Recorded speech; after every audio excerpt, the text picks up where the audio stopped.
E aí, tudo bem? Vinícius Cardoso, do Mundo dos Bancos, para mais um vídeo. Eu vou te dizer o que aconteceu comigo.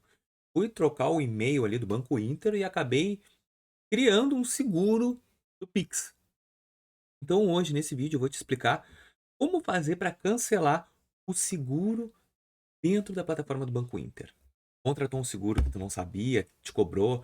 Bom, quando tiver a primeira cobrança, beleza, tu vai continuar pagando. Então, assim, ó, nesse vídeo eu vou te explicar como fazer para cancelar direto do aplicativo. Eu simplesmente pedi uma portabilidade de seguro, quando eu recebi, desculpa, uma portabilidade de e-mail, né?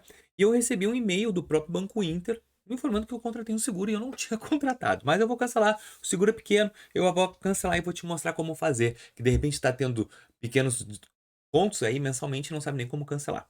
Deixa eu colocar a telinha no meu celular e vamos conversar a respeito disto agora.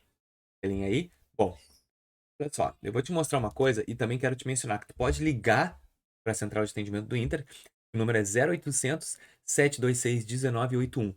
Ou liga para o atendimento da Yellow Seguradora, que é a parceira deles, 0800 721 9108. Então, esse aqui é os canais para atendimento caso tu deseje cancelar por telefone. Mas, para cancelar direto pelo aplicativo, tu vai clicar em todos, e agora, tu tá vendo aqui, ó, explorar produtos, empréstimo, financiamento, seguros, consórcio, capitalização. Tu vai clicar aqui.